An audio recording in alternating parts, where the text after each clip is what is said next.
สบายดีสบายดีสบายดียินดีต้อนรับเข้าสู่ช่องบ่าวร้อนหนุ่มลาวเด้อทุกคนเด้อตอนนี้เขากาถ่ายภาพบรรยากาศการเดินทางเข้าสู่เมืองทองซึ่งนำกระบวนรถคือเก่าคือเดิมเด้อเนาะภาพบรรยากาศมาให้ท่านผู้ชมได้รับชมนำกันคลิปสดสั่นก็แล้วกันเด้อทุกคนเด้อบรรยากาศภูเขาทั้งหน้าก็สีเป็นหมอกขนัวอย่างคือหมอกกับโบแมนหรืออีหยังนี่แหละทุกคนอาจจะเป็นอายฝนนี่แหละเนาะบรรยากาศยามเช้าตอนนี้กับเวลา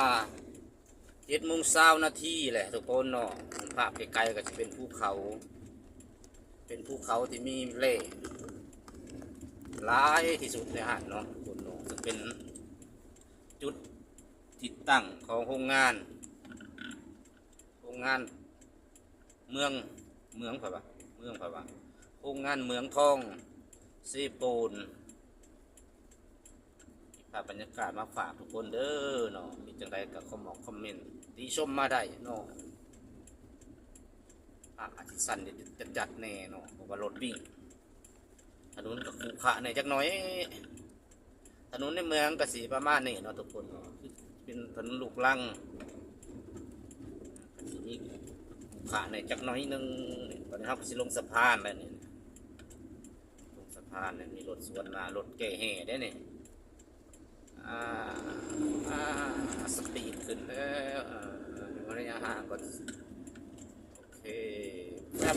โอ้โหทางขึ้นยานรถบรรทุกนักทางหลังต้องสปีดขึ้นให้ได้รอบเขาต้องสปีดน้ำหนาต้องทิ้งระยะห่างอย่างน้อย50 เมตรตัวเลยตามมาติดพอมันวิดนูเขาก็สลอหน่อยนึง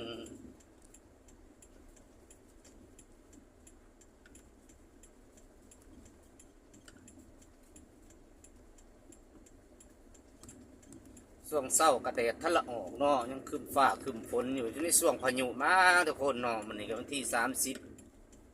เป็นวันสุดท้ายของเดือนมิถุนาเมื่ออื่นก็สิย่างเขาเดือนกรกฎาเนาะทุกคนเนาะหลายคนก็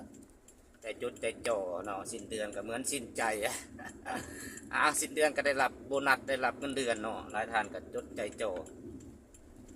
สิ้นเดือนก็จะได้รับเงินเดือนเนาะ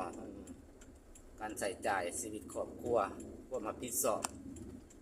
ภาระแต่ละคนบอกคือกันเนาะสู้ๆไปเรื่อยๆเด้อทุกคนเด้อ